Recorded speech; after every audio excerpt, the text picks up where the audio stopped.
এই দেশে যদি আওয়ামী লীগের বিকল্প নেতা বানানো যেত, তাহলে তো সেটা 2007-8 সালেই বানাইতো, যখন -2 ফর্মুলা করেছিল, যখন খালেদা জিয়া শেখ হাসিনাকে পাশাপাশি 2 ঘরে রেখেছিল, মাঝখানে আবার দিয়েছিল চটের বেড়া, 2 বিল্ডিং এর মধ্যে চট দিয়ে ঢেকে দিয়েছিল। হাস্যকর, আপনার মনে আছে তো? পত্রিকায় এসেছিল যে কেউ যাতে কারো মুখ না দেখতে পারে, সেই জন্য ওই ব্যবস্থা করেছেন। মানে তাদের গৃহবন্দী করেছে তৎকালীন সরকার, আর্মি সরকার, মইনুল আহমেদের সরকার। তারপর তারা নাকি তাদের মুখ দেখা দেখি বন্ধ, এই জন্য চট দেওয়া হয়েছে, কেউ কাউকে মুখ দেখবে না। তো সেই সময় আপনি -2 করতে পারেন নাই, এমনকি এখনো করতে পারেন না। আওয়ামী লীগের নেতৃত্ব আপনি ভাঙতে পারবেন না। বহু চেষ্টা করা হয়েছে। আরে ভাই, বিএনপি কে ভাঙতে পারা যায়নি। এর সাথে পিএস ছিল, তিনি তার বইতে লিখেছেন যে বিএনপি কে টুকরা টুকরা করার জন্য এর সাথে হেন চেষ্টা নাই যে করেন নাই। তারপর বিএনপি ভাঙা জানে। তো বিএনপি আপনি ভাঙতে যদি না পারেন, আপনি আওয়ামী লীগকে ভেঙে ফেলবেন, এটা কি সম্ভব? আপনি যদি আওয়ামী লীগের বিকল্প, শেখ হাসিনার বিকল্প আওয়ামী লীগ জীবিত থাকতো, অন্তত শেখ হাসিনা জীবিত থাকতে আপনি যদি আওয়ামী লীগের কাউকে বিকল্প হিসেবে আনেন, আল্লাহর ফেরেশতারা আনলে মানবে না। আরে ভাই, ইমাম মেহেদিরও উঠায় আনলো, আওয়ামী লীগ একে মানবে না। আপনি নিশ্চিত থাকেন। চৌথ আসমান থাকে, ইসলামের পরিভাষায় চৌথ আসমানে আছেন ঈসা আলাইহিস সালাম। চৌথ আসমান থেকে ঈসা আলাইহিস সালাম। ফরিদ ভাই, আপনি যেটা বলছেন তাতে মনে হচ্ছে এই নিউজটি বা এই প্রতিবেদনটি অনেকটা জেনারেটেড, জাস্ট ফোন জেনারেটেড, বা এটা হচ্ছে ওয়াকার জেনারেটেড, ওয়াকার জামাত বিএনপি জেনারেটেড। এখন প্রশ্ন হলো, একটু সম্পূরক যদি করি, যে হঠাৎ আওয়ামী লীগকে নিয়ে এই এই মিডিয়ার এই ষড়যন্ত্র যেটা আপনি বলছেন, কি কারণ থাকতে পারে? কারণ হলো আওয়ামী লীগকে দুর্বল করে দেওয়ার জন্য। এই চিন্তা ভাবনা করছে, এই নিউজটা যদি ছাপে তাহলে আওয়ামী লীগের যারা কর্মী ডেডিকেটেড, তাহলে তারা দুর্বল হয়ে যাবে, তারা ভয় পেয়ে যাবে, তারা নিষ্ক্রিয় হয়ে যাবে, ইত্যাদি ইত্যাদি। এটা ভাবতে পারে। আর একটা হতে পারে যে এই নিউজ দিয়ে যে সমস্ত আওয়ামী লীগকে গ্রেপ্তার করে রাখা হয়েছে এমপিদের, তাদেরকে বোঝানো যায় এই যে আসো, মানে আমরা এটা করতেছি, তুমি এসে যোগ দাও। এটাও হইতে পারে। অথবা তারা নিজেরাই নিজেদের আত্মতৃপ্তি লাভের জন্য এগুলো মনের মাধুরী মিশিয়ে অনেকে অনেক স্বপ্ন দেখে না, সেগুলো তারা করতে পারে। বাংলাদেশের আপনি একটা অশিক্ষিত গ্রামের রিক্সাওয়ালা, অজভাড়াগার যে লিখতে জানে না, পড়তে জানে না, অটোওয়ালা, কৃষক যে রাজনীতি বোঝে না, তাকে গিয়ে জিজ্ঞেস করেন যে শেখ হাসিনা তো জীবিত আছে, এখন যদি এইখানে XYZ কে আইনে দায়িত্ব দেওয়া হয়, তাহলে আওয়ামী লীগের দল বানানো যাবে কিনা নতুন একটা।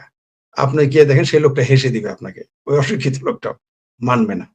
এগুলো অনেক চেষ্টা, যেমন ডক্টর ইউনূসকে দিয়ে চেষ্টা করা হয়েছে যে তাকে আজীবন ক্ষমতায় রাখা যায় কিনা, বহু চেষ্টা করেছে। এমনকি এই সরকারকেও তো চেষ্টা করতেছে তারা 5 বছর টিকে রাখা, পারতেছে না। এই দেখেন না, সেনাবাহিনী এখনো ব্যারাকে ফিরে যায় নাই কেন? বহুভাবে চেষ্টা করতেছে। এইরকম তাদের 8-10টা চেষ্টার মধ্যে আওয়ামী লীগ ভাঙার এটা একটা চেষ্টা।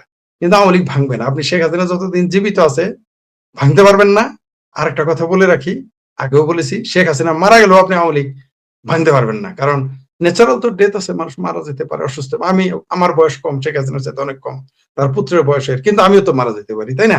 আমার চাইতে যারা বয়স কম, আমার হাঁটুর বিষয়েও মারা যেতে পারে। আমার ছোট 2 বোন মারা গেছে অত্যন্ত কম বয়সে। সুতরাং আপনি তো মানুষের হায়াত মৃত্যু আপনি তো বলতে পারেন, মানুষের মৃত্যুর ব্যাপার আপনি বলতে পারবেন না। শেখ হাসিনা যদি ন্যাচারাল ডেথ হয় বা তাকে যদি মেরেও ফেলতো, আপনারা কি ভাবছেন আওয়ামী লীগের নেতৃত্ব, আপনি আওয়ামী লীগের পরিবারের সজীবদের জয় বা শেখ রেহানা বাইরে আমরা আনতে পারতেন? এত সস্তা? বহু চেষ্টা তো করেছিল। জিয়াউর রহমান কি কম চেষ্টা করেছিল? তখন বাকশাল 15টা আসন পেয়েছিল, মনে আছে আপনার তো মনে থাকার কথা। বাকশাল তখন বাকশাল আসন পেয়েছিল, বাকশাল। আওয়ামী লীগ 2 ভাগে বিভক্ত ছিল।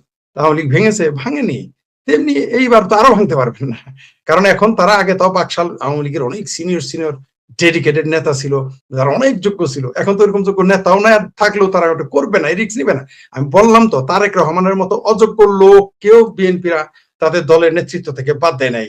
আর শেখ হাসিনাকে বাদ দিবে, সজীব জয়কে বাদ দিবে, এটা আপনি কেন আশা করেন? বা যারা এটা নিউজ ছাপছে বা ছেপেছে, তারা কেন আশা করে? আওয়ামী লীগ এত বোকা মনে করেন? আওয়ামী লীগের কর্মীদের, আপনারা আওয়ামী লীগের নেতা কর্মী সমর্থক কি এতই বোকা? এত বোকাও না, এত ভীরুও নয়। বরং সেনাবাহিনী মার্কেটে রেখে সেনাবাহিনী ব্যারাকে না ফিরিয়ে নিয়ে গিয়ে প্রমাণ করে দিয়েছে যে ওয়াকার সাহেব ভীত, জামাতের আমির ভীত, আমার ভাবির পোলারা ভীত সন্ত্রস্ত, খোদ তারেক রহমান ভীত সন্ত্রস্ত। কারো মুখ দিয়ে মুরদে কুলাইতেছে না বলতে যে সেনাবাহিনী কেন বেরাকে, তারেক রহমানের মুরদে কুলাইতেছে না। এই বিরোধী দল গণতন্ত্রের জন্য এক একজনের গলা ফেটে গেল, গলা শুকে গেল। গণতন্ত্রের জন্য আমার ভাবির পোলারা, জামাত, চিঙ্কু বামেরা হাই হুসেন হাই হুসেন হাই হুসেন হাই হুসেন করলো গণতন্ত্রের জন্য। এখন সেনাবাহিনীকে বেরাকে ফিরে যেতে দেয় না। আওয়ামী লীগের পুলিশ মাঠে থাকলে গণতন্ত্র খতরে পড়ে যায়।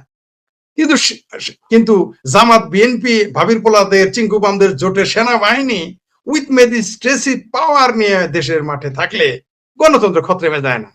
যারা রাজনীতির স্তরে স্তরে ক খ বুঝে তারাও রফিক ভুইয়ার সাথে একমত হবেন এই ব্যাপারে।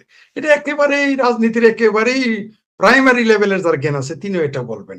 যদি এটা কেউ না বলে তাহলে ভাববেন যে সে জানে না, তা না, কারণ জেনে হয়তো মিথ্যা কথা বলবে, ঠিক আছে, সেটা সেটা জেনে হয়তো মিথ্যা কথা, জেনে শুনে যদি মিথ্যা কথা বলে আমাদের কিছু করার নেই, কিন্তু এটাই সত্য। আর আপনি দেখছেন এই পাশাপাশি নিউজটা দেওয়াতে মানব জমিনে আরেকটা জিনিস কিন্তু ফুটে উঠেছে, দর্শকদের কাছে কিন্তু মানব জমিন একটা মেসেজ দিয়েছে, হিডেন মেসেজ। কারণ আমার তো অনেক সাংবাদিক বন্ধু বান্ধব, তারপরে সাংবাদিকতার অধ্যাপকের সাথে তো আমার পরিচয় আছে, নিজেও একটু একদা সাংবাদিকতার সাথে কোনো না কোনো ভাবে জড়িত ছিলাম।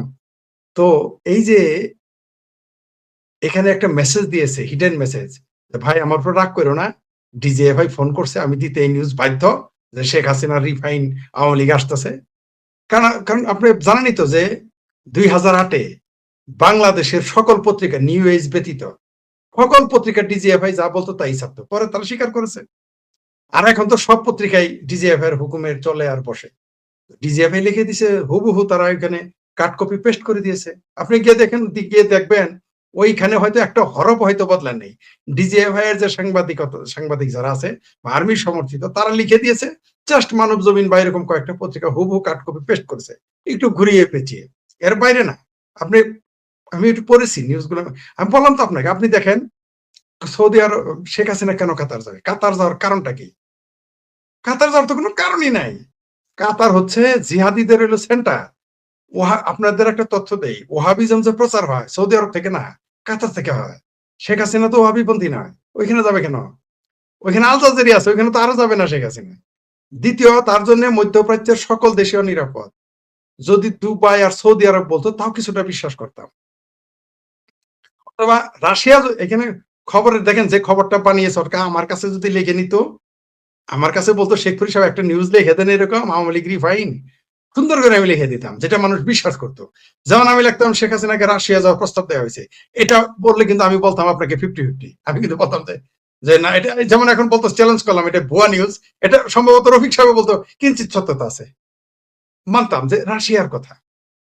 কিন্তু যেহেতু বলেছে, ইভেন আমেরিকার কথা বললেও আমি 1% হলে বিশ্বাস করতাম। বলেছে কাতার, এটা বিশ্বাসযোগ্যই নয়, এটা বিশ্বাসযোগ্যই নয়। আর শেখ হাসিনা কেন, যে মানুষটা আমেরিকার শর্তের না মেনে ক্ষমতা ছাড়া হয়ে গেলেন, দেশের প্রাইম মিনিস্টার পদ ছেড়ে দিলেন কথা শুনবেন না বলে, অর্থাৎ তিনি আপোষ করবেন না বলে। যেমন আমরা আপোষ করি নাই বলে আজকে ঘর ছাড়া, আত্মগোপনে আছি, পরিবার ছাড়া, সন্তান ছাড়া, আত্মীয় স্বজন ছাড়া, বন্ধু বান্ধব ছাড়া, দেশ ছাড়া আত্মগোপনে থাকতে হয়। তা আমি কি আপনার কাছে সিম্পল বিষয়ে আপোষ করবো, এটা হয়?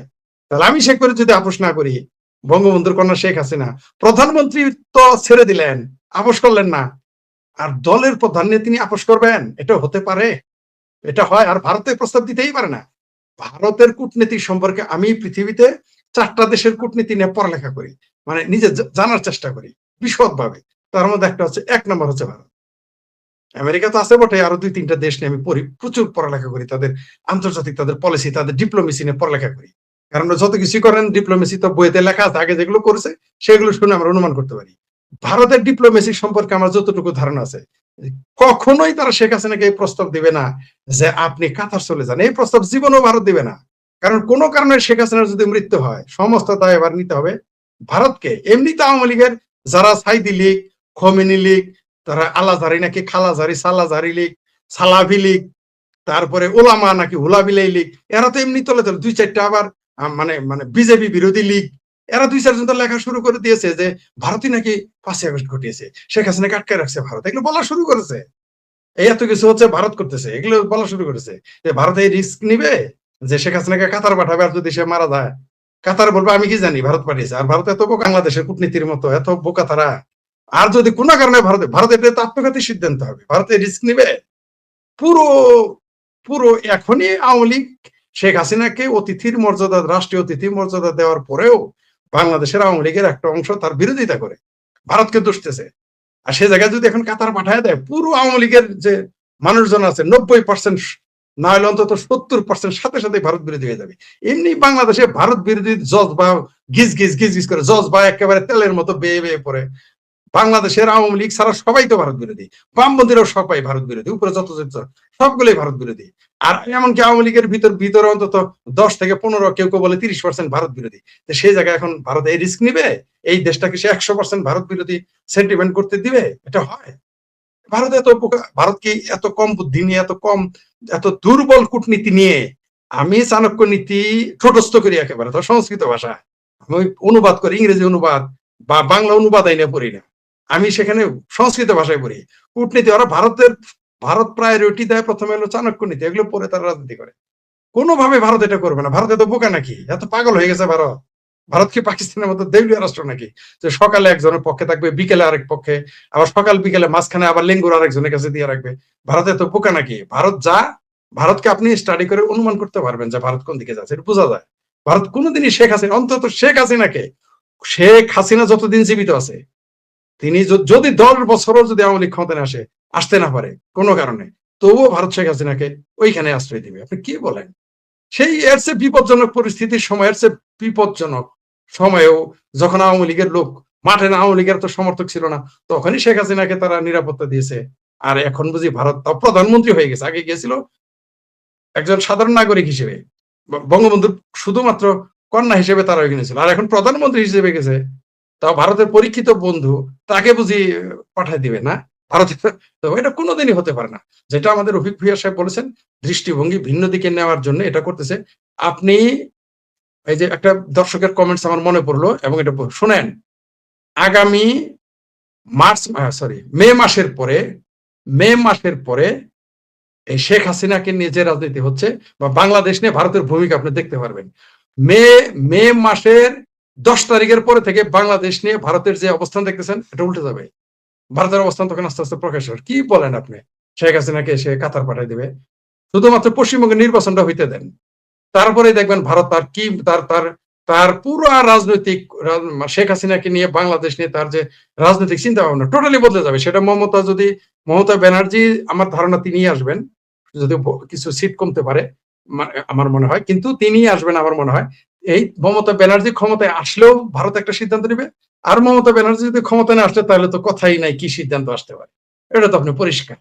মমতা কোনো কারণে যদি বিজেপি পশ্চিমবঙ্গে ক্ষমতায় আসে, প্রত্যেকদিন এই সরকারের বিরুদ্ধে মিছিল হবে কলকাতায়, নিশ্চিত থাকেন আপনি।